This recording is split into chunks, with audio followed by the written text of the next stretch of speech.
अफवाहों का बाजार एकदम चरम पे है कि मोदी जी शायद नेक्स्ट 6 महीने के बाद में प्रधानमंत्री पद पर नहीं रहेंगे।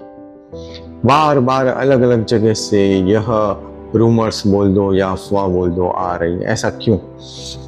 एक्चुअली मोदी जी हो रहे हैं 75 इयर्स के और आरएसएस नहीं चाहता कि मोदी जी 75 इयर्स के बाद प्रधानमंत्री पद पर रहें। इनफैक्ट मोदी जी खुद भी पहले कई बार बोल चुके हैं कि कई लीडर्स के बारे में कि वह अगर 75 इयर्स के हो गए हैं तो उनको पॉलिटिक्स से या पद से निकल जाना चाहिए। तो उसी लाइन पे चलते हुए आरएसएस भी बोल रही है कि मोदी जी को भी निकल जाना चाहिए और आरएसएस उनका सक्सेसर भी ढूंढने की तैयारी में है।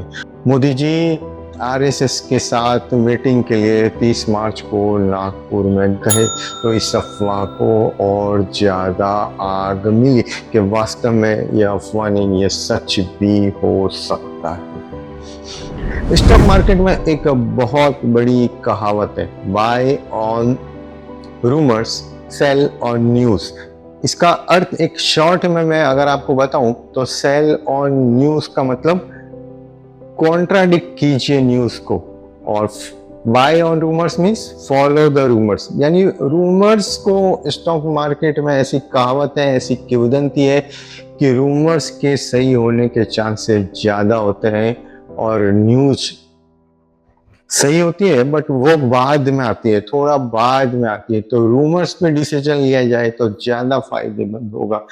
ये रूमर्स है और ये रूमर्स अभी शिवसेना के संजय राउत, यूबीटी ग्रुप की जो शिवसेना है उसके संजय राउत भी बोल रहे हैं कि यस मोदी जी जाने वाले हैं। फिर यूट्यूब में अलग अलग तरह से कई न्यूज़ चैनल के ऐसे वीडियो आ रहे हैं कि यस मोदी जी जाने वाले हैं। बट हमारे लिए इम्पोर्टेंट ये है कि मोदी जी अगर प्राइम मिनिस्टर पद से हटते हैं तो स्टॉक मार्केट पे क्या इफेक्ट हो सकता है। अगर स्टॉक मार्केट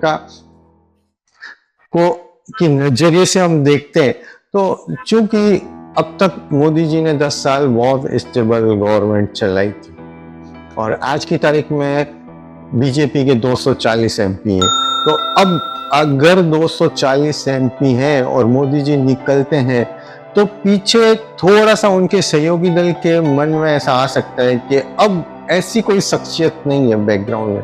तो अब क्या होगा ये हम नहीं कह सकते। जितनी ज्यादा अनसर्टेनिटी होगी उतनी ज्यादा the more uncertainty, the more volatility could be there in the stock market.